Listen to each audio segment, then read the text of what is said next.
day, viewers. Welcome to our YouTube channel.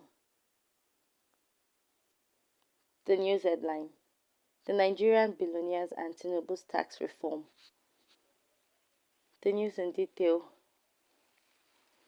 It has been a refreshing experience in the last 1 week to read very strong endorsement of President Tinubu's tax reform by at least 5 major national newspapers via their editorials. I align with the view of Professor Niyi Akinaso, who wrote yesterday in his Nation newspaper column that the media should assist the government in achieving its development goals in the overall interest of the people instead of unrelenting negative reporting. Our country has a chronic revenue problem which left previous governments no option than to borrow. Available records shows that we have over 75 trillion naira in foreign and local debt. We have an economy that is reported to be the largest in Africa at almost $500 billion in GDP size, with an estimated 200 million plus population. In comparison with South Africa, with about 50 million population and second largest economy in Africa, we are nowhere near in terms of tax revenue. While South Africa has tax to GDP ratio of 27.3%, our country is crawling at 10.86%. Wow. For proper context, the richest man in Africa is a Nigerian and the second richest man is a South African, Johan Rupert. The personal income tax Rupert paid as individual to the South African government in 2022 was more than the entire tax collected by the 36 states of Nigeria in 2021. There are 3 Nigerians among the 15 richest Africans whose business interests cut across various sectors, from retail to banking, oil and gas, mining, telecoms, real estate, manufacturing, food and beverage, etc. The combined wealth of the 3 Nigerians on the Africa's Rich list is put at $27.4 billion, whereas Rupert's wealth is put at $10.7 billion. Here's the interesting twist. The rich and wealthy Nigerians live in states within Nigeria and do most of their businesses in Nigeria. Yet, what one wealthy South African paid as his personal income tax in 1 year was more than the entire revenues of 36 states in Nigeria. In naira terms, South Africa collected 27.76 trillion naira in personal income tax in 2022, while Nigeria, with population 4 times bigger than South Africa, collected 1.6 trillion naira in total IGR of states. Our tax system is dysfunctional, especially at the state level. This is why our states and federal governments cannot fund big infrastructural projects and social services.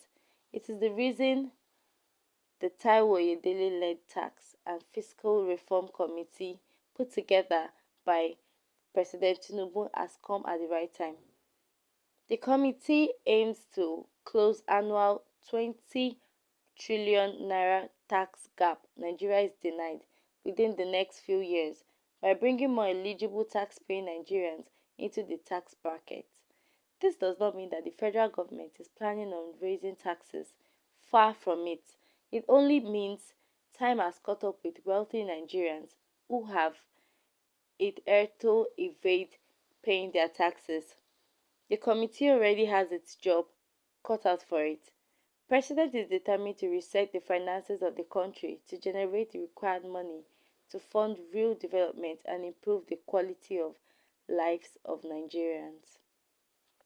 I think this is a good news because even the rich amongst us, like there are so many things that I feel they are not paying for, but they come to we the average Nigerian and they tend to like squeeze more from us, from the little we earn. It's funny how an average Nigerian that earns, for example, 100,000 to 120,000 is paying tax of 14,000 naira monthly, And this individual does not even know how his or her money is being spent in the government, in the society or in the country, because at the end of the day there's little or no improvement in the country. So I feel it's more like a call to awareness that whoever you are, as far as you're a Nigerian and you're living in Nigeria, you will pay tax going forward, which is great news. Which is great news. Let everybody be paying tax, so we know that okay, oh, this is where our money is going to. Our money for tax, oh, is increasing, so it will be something tangible, and yeah, that way we can open our mouth and fight more for good roads, better things in the country. You know, when you're fighting and you know you're on your right, you increase the volume, that kind of thing. So I really support the government in this new decision and the step that they are taking. And I would really love to hear your points and your thoughts regarding this in our comment section. So do not forget to share your thoughts in our comment section, and also follow us on all our social media platforms. Lastly, and most importantly, like our comments, subscribe to our YouTube channel, and you see that bell notification link? Yes, that one. Please click on it. Thank you for tuning in, and we hope to see you